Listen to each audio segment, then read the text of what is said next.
It's Saturday night. Your phone is in your hand. Stories are full of people laughing, drinking, touching, shouting. Your room is quiet. Too quiet. You scroll anyway. Not because you care what they are doing, but because you can't stand what you are feeling. That heavy, empty feeling in your chest. That voice that whispers, "Why is everyone else living, and I'm just here?" We call it loneliness. But what if I told you that the thing you are running from is the very thing that could make you unbreakable? The ancient Stoics knew something our generation has forgotten. Being alone is not the problem. Being empty inside is. Marcus Aurelius ruled an empire. Yet he wrote for himself alone. Nowhere can man find a quieter or more untroubled retreat than in his own soul. He could stand in front of armies. He could sit in a palace of marble. But his real home was inside his own mind. Meanwhile, today we live in crowded cities, full inboxes, group chats, and still feel more alone than ever. You are not suffering from lack of people. You are suffering from lack of connection to yourself. This video is not about how to make friends. It's about something far more dangerous and far more powerful. How to turn isolation into a weapon. How to become alone, but never lonely. How to become the kind of person who can be dropped into any city, any country, any life, and still feel whole. If you are tired of running from your own company, if you are done begging for attention that never fills you, then stay. Because the Stoic path of solitude is not soft. It is dark, it is heavy, and if you walk it, you will never fear being alone again. Let's start with a hard truth. Loneliness is not the absence of people. Loneliness is the absence of yourself. You can be surrounded by friends and still feel like a ghost. You can sit alone in a room and feel completely alive. The Stoics understood this difference. Epictetus was born a slave. He had no freedom, no family, no control over his own body. He was beaten, humiliated, discarded. And yet, he said, freedom is not achieved by satisfying desire, but by eliminating it. What does that mean for you? It means this: the moment you need people, their approval, their attention, their presence, to feel okay about your own existence, you've already handed them your power. That is why your loneliness hurts so much. It is not just sadness. It is dependence screaming. The Stoic goal was the opposite: to become so rooted in your own values, your own thoughts, your own inner world, that external company becomes a bonus, not oxygen. Imagine two men sitting alone in their rooms. One is scrolling, feeling rejected, thinking, "Why does nobody want me?"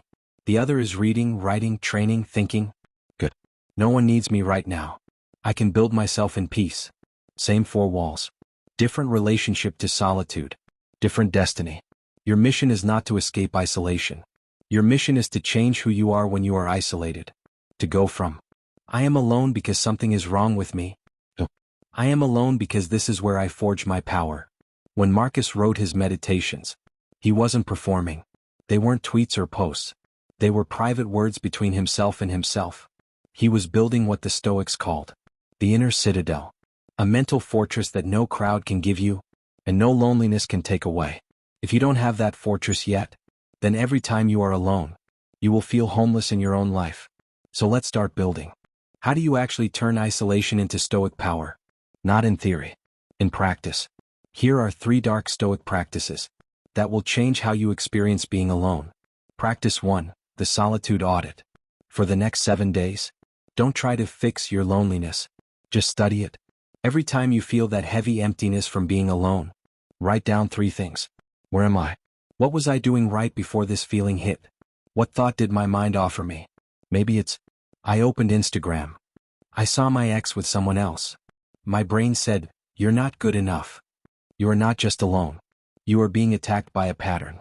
The Stoics didn't run from their thoughts. They interrogated them. Once you see the pattern clearly on paper, it becomes less mystical, less powerful. It's not, "I am lonely." It's, "My brain is replaying the same script again." And scripts can be rewritten. Practice 2, the inner conversation. Lonely people talk to everyone except themselves. Stoics reverse it. Take 10 minutes a day. No phone. No music. No distractions. Sit with a pen and page and write as if you were 2 people. The you that is suffering, and the you that is a Stoic mentor. Let the suffering you write honestly.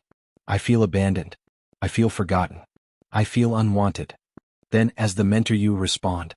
What is in your control right now? Whose opinion are you worshiping? What can you build in this hour of solitude that your future self will thank you for? This is not fake positivity. This is you training your mind to be both the patient and the doctor. Practice 3. The monk hours. Choose 1 hour every day that is sacred. No calls. No chats. No scrolling. Just 3 things. Move the body. Feed the mind. Face the silence. That might look like push-ups. Reading Marcus Aurelius or Seneca. Sitting in silence for 5 minutes afterward. In that 1 hour, you are not a consumer. You are not a child begging for attention. You are a monk in training. You are telling your brain, this is who I become when I am alone. Not a victim. Not a beggar. A builder. At first, your mind will scream. It will throw memories, fears, cravings at you. Good. That is the weight you are meant to lift. Solitude is the psychological gym. Most people quit at the first rep. You won't. Here's the part nobody tells you. Once you master being alone, the world loses its power to threaten you. They can ignore you. They can leave you. They can forget your name. And you will still wake up with purpose. That is why this path is dark. Because it forces you to kill the version of you that needs to be needed. The version that checks if they viewed your story. The version that writes a message, then deletes it, then writes it again. The version that would rather sit in a terrible group than sit peacefully with yourself. The Stoics weren't anti-social. They loved deeply. But they loved from wholeness, not from hunger.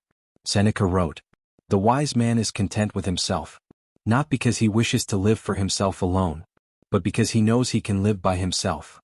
That's the test. If tomorrow, everyone vanished from your life for a year, would you disintegrate? Or would you train, learn, build, and return as a different creature entirely?